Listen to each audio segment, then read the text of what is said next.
ശരിക്കും അരുൺകുമാറിന്റെ മരണം അത് വേദനാജനകം തന്നെയാണ്. എന്താണ് ശരിക്കും സംഭവിച്ചത്? ഇപ്പോൾ ജ്യേഷ്ഠനാണ്, അപ്പോൾ അനിയൻ മരിച്ച ദുഃഖത്തിലാണ്, മാനസികാവസ്ഥയൊക്കെ അറിയാം. എങ്കിലും എന്താണ് ശരിക്കും സംഭവിച്ചത്? അത് പിന്നെ രാത്രി എപ്പോഴും കുറച്ച് വൈകിയ താമസിച്ച് വരുമ്പോൾ ഇത് പറ്റിയെന്ന് അറിഞ്ഞില്ല. ഒരു 3-4 ദിവസം കാണില്ല അവനെ. 29-ാം തീയതി മുതൽ അവനെ കാണില്ല. ഞങ്ങൾ കളപ്പശാല സ്റ്റേഷനിലൊക്കെ കംപ്ലൈന്റ് കൊടുത്തു. ഞാൻ പാലക്കാട് താമസം.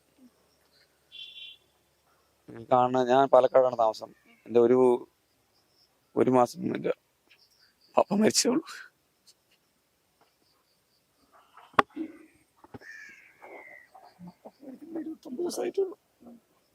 ഒരു മാസമായിട്ട് ഞാൻ കാണാനില്ല എന്ന് പരാതി കൊടുത്തിട്ട് പോലീസ് അന്വേഷിക്കുന്നുണ്ട്. കഴിഞ്ഞിട്ട് ഇന്നലെ വെളുപ്പിനാണ് അറിയുന്നത്. ചേച്ചി കണ്ടിട്ടൊന്നും. നമസ്കാരം, മലയാളി വാർത്തയിലേക്ക് സ്വാഗതം. തിരുവനന്തപുരം കാട്ടാക്കട കിള്ളിയിൽ മൈലക്കോണം എന്ന സ്ഥലത്ത് നിന്നും നടക്കുന്ന ഒരു വാർത്തയാണ് കഴിഞ്ഞ ദിവസം പുറത്തു വന്നത്. അതായത് 31-കാരനായ അനീഷ് എന്ന യുവാവിനെ 2-3 ദിവസമായി കാണാനില്ല. ബന്ധുക്കൾ പരാതി നൽകുന്നു, അന്വേഷണം നടക്കുന്നു. അതിനിടയിൽ ഈ കിണറ്റിൽ നിന്നും 3-ാമത്തെ ദിവസം ഈ കിണറ്റിൽ നിന്നും അനീഷിന്റെ മൃതദേഹം കണ്ടെത്തുകയായിരുന്നു. വളരെ നടക്കുന്ന സംഭവ വികാസമാണ് അരങ്ങേറിയിരിക്കുന്നത്. അനീഷിന് 31 വയസ്സ് മാത്രമേ പ്രായമുള്ളൂ. കൂലിപ്പണിയൊക്കെ ചെയ്ത് ജീവിക്കുന്ന മനുഷ്യനായിരുന്നു. മാത്രമല്ല ഭാര്യയും മക്കളും ഒക്കെ ഉണ്ട്. ഒരു കുടുംബത്തിന്റെ അത്താണി നഷ്ടമായിരിക്കുന്ന സാഹചര്യമാണ് നിലവിൽ ഉള്ളത്. ഈ കിണറ്റിനുള്ളിൽ നിന്നായിരുന്നു മൃതദേഹം കണ്ടെത്തിയത്. എന്താണ് സംഭവിച്ചത്, എങ്ങനെയാണ് ഈ കിണറ്റിനുള്ളിലേക്ക് അനീഷ് വീണത് എന്ന ചോദ്യം ഒരു വശത്ത് ബാക്കിയാവുകയാണ്. പ്രത്യേകിച്ച് മദ്യപിക്കാറുണ്ട്. അങ്ങനെ മദ്യപിച്ച് വന്നപ്പോൾ അറിയാതെ കാല് തെറ്റി വീണതാണോ? ഈ കിണറിന്റെ സമീപത്ത് കിടക്കുന്ന വഴിയിൽ കൂടിയാണ് അനീഷിന്റെ ഭാര്യ വീട്ടിലേക്ക് പോകുന്നത്. നമുക്ക് കാണാവുന്നത് പോലെ തന്നെ ഈ വഴി ഇങ്ങനെ വന്നിട്ടാണ് ഇങ്ങനെ ഒരു വഴിയുണ്ട്. ഈ വഴിയുടെ താഴേക്കാണ് ഈ അനീഷിന്റെ ഭാര്യ വീട്ടിലേക്ക് പോകുന്നത്. അപ്പോൾ ഈ വഴിക്ക് വന്നപ്പോൾ രാത്രി ഇവിടെ ഇരുന്ന് ഇനി മദ്യപിച്ച് വന്നപ്പോൾ അത്തരത്തിലെങ്ങാനും കാല് വഴുതി വീണതാണോ എന്ന സംശയമാണ് നിലവിൽ ബന്ധുക്കൾ പ്രകടിപ്പിക്കുന്നത്. എന്തായാലും കിണറ്റിലേക്ക് എങ്ങനെ അനീഷ് വീണു എന്നത് ഒരു ചോദ്യമായി തന്നെ നിൽക്കുകയാണ്. എന്തായാലും ആ വീടിന്റെ അവസ്ഥ നമുക്ക് ചിന്തിക്കാവുന്നതിനപ്പുറമാണ്. സഹോദരൻ ഞങ്ങളോട് സംസാരിച്ചിരുന്നു. പക്ഷേ സംസാരിക്കാൻ പോലും പറ്റാത്ത അവസ്ഥയിൽ അത്രയധികം വേദനാജനകമായ ഒരു സാഹചര്യത്തിൽ കൂടിയാണ് അവർ കടന്നുപോയിക്കൊണ്ടിരിക്കുന്നത്. ഭാര്യ വളരെയധികം വേദനയോടെ ആയിരിക്കുകയാണ്. മാത്രമല്ല ഒരു കുഞ്ഞുണ്ട്. അപ്പോൾ അവരുടെ മാനസികാവസ്ഥയൊക്കെ നമ്മൾ ചിന്തിക്കുന്നതിലപ്പുറത്തെ സാഹചര്യത്തിലാണ് ആയിരിക്കുന്നത്. അതായത് വിളപ്പിൽശാലയിലാണ് അനീഷിന്റെ വീട്. മയിലാടി സ്വദേശിയാണ് അരുൺകുമാർ എന്ന അനീഷ്.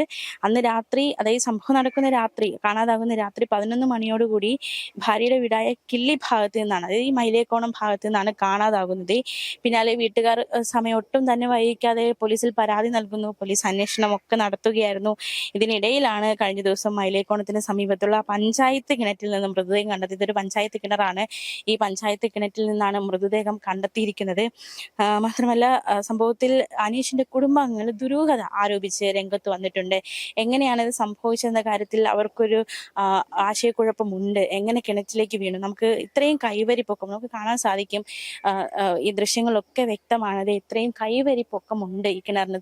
കാല് തെറ്റി വീഴാൻ പോലും ഒരു പഴുത് ഇതിനില്ല. അത്രയും കൈവരി പൊക്കമുള്ള, ഇത്രയും പൊക്കമുള്ള ഒരിടത്ത് നിന്ന് എങ്ങനെയാണ് കാല് തെറ്റി വീഴുക? കാല് തെറ്റി വീഴാനുള്ള സാഹചര്യമൊക്കെ വളരെ കുറവാണ്. നമുക്ക് ആ ദൃശ്യങ്ങളിൽ നിന്ന് തന്നെ അത് വ്യക്തമാണ്. അപ്പോൾ കാല് തെറ്റി വീഴാൻ യാതൊരു സാഹചര്യമില്ലാത്ത സാഹചര്യത്തിൽ എങ്ങനെയാണ് അനീഷ് ഇതിനുള്ളിലേക്ക് വീണത്?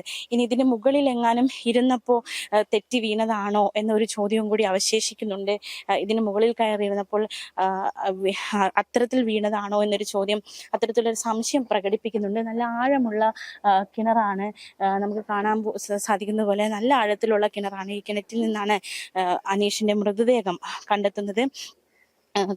എന്താണ് ബന്ധുക്കളൊക്കെ നമ്മളോട് സംസാരിക്കുമ്പോൾ അവർക്കത് അവരുടെ വാക്കുകൾ പോലും ഒന്ന് പൂർത്തീകരിക്കാനാകാത്ത രീതിയിലുള്ള വിഷമത്തിലാണ് അവരായിരിക്കുന്നത്. ആ ഒരു കഴിഞ്ഞ ദിവസമാണ് സംസ്കാര ചടങ്ങുകളൊക്കെ കഴിഞ്ഞത്. അപ്പോൾ സംസ്കാര ചടങ്ങുകൾ കഴിഞ്ഞ ദിവസമാണ് കഴിഞ്ഞത്. അപ്പോൾ ആ ഒരു വിഷമത്തിലൊക്കെയാണ് നിലവിൽ ബന്ധുക്കളായിരിക്കുന്നത്. അവർക്ക് നമ്മളോട് കൂടുതൽ സംസാരിക്കുക, അല്ലെങ്കിൽ ആ അനീഷിനെ കുറിച്ചുള്ള കൂടുതൽ വിവരങ്ങൾ പറയുക, അതൊക്കെ അവർക്ക് വലിയൊരു മാനസിക ബുദ്ധിമുട്ടാണ്. ഇപ്പോൾ അനീഷിന്റെ ജ്യേഷ്ഠൻ മലയാളി വാർത്തയോട് സംസാരിച്ചിരുന്നു. പക്ഷെ അത് പൂർത്തീകരിക്കാൻ പോലും പറ്റാത്ത ഒരു മാനസികാവസ്ഥയിലാണ് അദ്ദേഹം ആയിരിക്കുന്നത്. എന്തായാലും അനീഷിന്റെ കുടുംബം ഈ ഒരു സംഭവത്തിൽ ഒരു ദുരൂഹത ആരോപിക്കുന്നുണ്ട്. ഇങ്ങനെ ഒരു സാഹചര്യം, അങ്ങനെ ഒരു കാല് തെറ്റി വീഴാനുള്ള യാതൊരു സാഹചര്യവും ഇല്ലാത്ത ഒരു വിധത്തിൽ ഈ കിണറായിരിക്കുമ്പോൾ എങ്ങനെ അനീഷിന്റെ മൃതദേഹം ഈ കിണറ്റിനുള്ളിലേക്ക് വീണു എന്ന ചോദ്യം ബാക്കിയാവുന്നുണ്ട്. അപ്പൊ അതൊരു ദുരൂഹത ആരോപിക്കുന്നുണ്ട്. മാത്രമല്ല സംഭവത്തിലെ അസ്വാഭാവിക മരണത്തിന് പോലീസ് കേസെടുത്തിട്ടുണ്ട്. വിളപ്പിശാല പോലീസാണ് ഇപ്പോൾ അന്വേഷണം നടത്തുന്നത്. ഫോറൻസിക് സംഘമൊക്കെ കഴിഞ്ഞ ദിവസം സ്ഥലത്തെത്തി ഇൻക്വസ്റ്റ് നടപടികളൊക്കെ പൂർത്തിയാക്കി. ഫോറൻസിക് സംഘം സ്ഥലത്തെത്തി ശാസ്ത്രീയ തെളിവുകളൊക്കെ ശേഖരിച്ചിട്ടുണ്ട്. മറ്റെന്തെങ്കിലും സാന്നിധ്യം ഉണ്ടോ, അല്ലെങ്കിൽ മറ്റെന്തെങ്കിലും അസ്വാഭാവികമായിട്ടുള്ള തെളിവുകൾ ഉണ്ടായിട്ടുണ്ടോ, എന്തെങ്കിലും കണ്ടെത്തിയിട്ടുണ്ടോ എന്ന വിവരമൊന്നും പുറത്തു വന്നിട്ടില്ല. മരണകാരണം എന്താണ് എന്ന് നിലവിൽ വ്യക്തമല്ല എന്നാണ് പോലീസ് അറിയിക്കുന്നത്. എന്തായാലും അന്വേഷണം പുരോഗമിക്കുകയാണ്.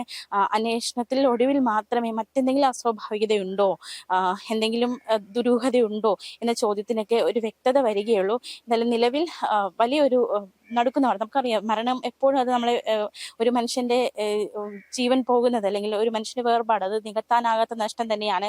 അത്തരത്തിലൊരു വേർപാടിന്റെ ദുഃഖത്തിലാണ് ആ ഒരു കുടുംബമായിരിക്കുന്നത്. കേവലം 31 വയസ്സ് മാത്രമുള്ള ഒരു യുവാവാണ് ഇത്തരത്തിൽ ഈ കിണറ്റിലെ ദുരൂഹ സാഹചര്യത്തിൽ മരിച്ച നിലയിൽ കണ്ടെത്തിയിരിക്കുന്നത്. അപ്പൊ എന്താണ് സംഭവിച്ചത്, ഈ കാണാതായ രാത്രിയിൽ എന്താണ് സംഭവിച്ചത്, ആ ചോദ്യത്തിന് കൃത്യമായിട്ടൊരു മറുപടിയില്ല. അതിന് വ്യക്തമായൊരു മറുപടി കിട്ടേണ്ടതായിട്ടുണ്ട്. അതായത് കയറിയിരുന്നപ്പോൾ വീണു പോയതാണോ, അതോ മറ്റെന്തെങ്കിലും ആണോ, അങ്ങനെ ഒരുപാട് സാധ്യതകൾ മുന്നിലുണ്ട്. ആ സാധ്യതകളിലൊക്കെ ഒരു ക്ലിയർ, അല്ലെങ്കിൽ ഒരു വ്യക്തത വരേണ്ടതായിട്ടുണ്ട്. അത് അന്വേഷണത്തിന് ശേഷം മാത്രമേ ഈ കാര്യങ്ങളൊക്കെ ഒരു വ്യക്തത വരികയുള്ളൂ. എന്തായാലും പാലക്കാടാണ് അനീഷിന്റെ സഹോദരൻ താമസിക്കുന്നത്. പാലക്കാട് നിന്ന് ആ വിവരം അറിഞ്ഞ് ഇവിടെ എത്തിയതായിരുന്നു സഹോദരൻ. തുടക്കത്തിൽ നമ്മൾ കണ്ടതുപോലെ തന്നെ ഒന്നും സംസാരിക്കാനാകാത്ത, അല്ലെങ്കിൽ വളരെ വിഷമത്തിലാണ് സഹോദരനായിരിക്കുന്നത്. നമുക്ക് ഈ വീടിന്റെ സമീപത്ത് നിന്ന് തന്നെ ഭാര്യയുടെ കരച്ചിൽ കേൾക്കാവുന്നതാണ്. അത് അത്രയും വേദനയോടെ അവരായിരിക്കുന്ന സാഹചര്യമാണ്. എന്നാലും ആ ഒരു വീടിന്റെ അവസ്ഥയൊക്കെ നമുക്ക് വളരെ പരിതാപകരമാണ്, വീടിന്റെ അവസ്ഥയൊക്കെ. അപ്പോൾ ഒരു കുടുംബത്തിന്റെ അത്താണി നഷ്ടപ്പെട്ട സാഹചര്യത്തിൽ ആ കുടുംബത്തിന് വേണ്ടതായിട്ടുള്ള ചില കൈത്താങ്ങലൊക്കെ വേണ്ടുന്ന സാഹചര്യമാണ് ഉള്ളത്. എന്തായാലും അനീഷിന് എന്ത് സംഭവിച്ചു എന്നൊരു ചോദ്യം ബാക്കിയാവുകയാണ്. അന്വേഷണത്തിൽ കൂടുതൽ വ്യക്തത വരുമെന്ന് തന്നെയാണ് മനസ്സിലാക്കാൻ സാധിക്കുന്നത്. വിളപ്പിശാലയിലെ മയിലാടി സ്വദേശിയാണ് അരുൺകുമാർ എന്ന അനീഷ്. തിങ്കളാഴ്ചയാണ് കാണാതാകുന്നത്. അതിനുശേഷമാണ് ഇപ്പോൾ തിങ്കളാഴ്ച കഴിഞ്ഞ ദിവസം വ്യാഴാഴ്ചയാണ് ഇവിടെ ഈ ഒരു കിണറ്റിൽ നിന്നും മൃതദേഹം കണ്ടെത്തുന്ന സാഹചര്യം ഉണ്ടായിരിക്കുന്നത്. അപ്പോൾ ഇതൊരു പഞ്ചായത്ത് കിണറായതുകൊണ്ട് തന്നെ എന്താണ് സംഭവിച്ചെന്ന കാര്യത്തിലൊക്കെ ഒരു ദുരൂഹത നിലനിൽക്കുന്നുണ്ട്.